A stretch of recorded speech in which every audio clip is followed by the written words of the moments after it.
आता आपल्या आवडत्या मालिकेचे संपूर्ण भाग मालिका प्रसारित झाल्यानंतर लगेचच पाहू शकता फक्त सन नेक्स्ट वर। भारतातील प्रेक्षकांसाठी मोफत सेवा। बातमी अशी आहे की सरपोतदार साहेबांनी या हॉस्टेलला देणगी द्यायचं ठरवलंय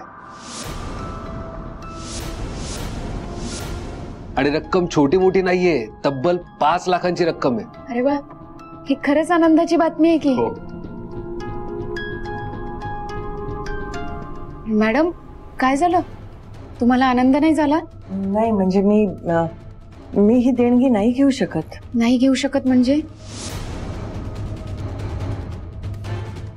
पण का, म्हणजे का नाही घेऊ शकत?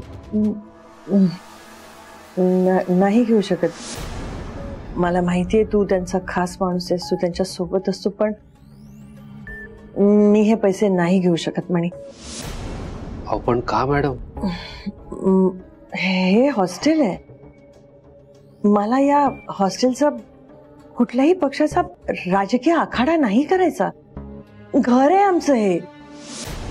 हो मॅडम, पण ते आपल्याला मदतच करतायत की, आणि आपण त्यांच्या सोबत आहोत हे आपल्याला कुणाला सांगायचंच नाही। तरी सुद्धा नाही। मॅडम प्लीज याच्यावर विचार करा। 5 लाख ही छोटी रक्कम नाहीये। मॅडम, मणी सर बरोबर बोलतात, आणि तुम्हीच विचार करा ना, या रकमेतून तुम्ही हॉस्टेलसाठी, हॉस्टेलमध्ये राहणाऱ्या मुलींसाठी काय काय करू शकता।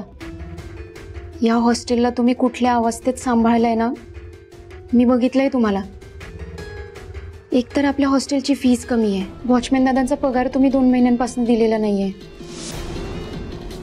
कामवाल्या मावशींचाही अर्धाच पगार झालेला आहे, आपल्या हॉस्टेलचं वॉशरूम खराब आहे, पंखे खराब झाले आहेत,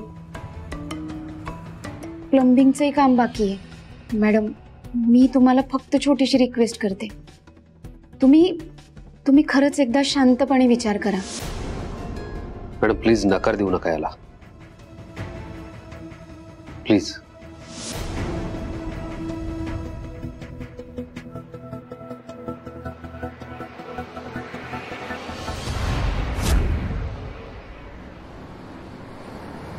एक काम धड करता येत नाही तुम्हाला?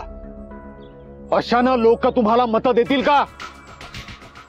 जा, हे घेऊन जा आणि काम नीट करा। जा। हो साहेब।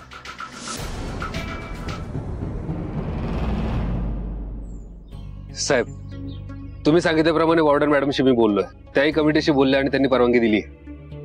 आता आपण तुमचं पहिलं भाषण हॉस्टेलच्या आवारात करू शकतो, आणि आपण जो निधी देणार आहे त्या निधीतून काय काय करायचं याची सुद्धा लिस्ट आहे त्यांच्याकडे।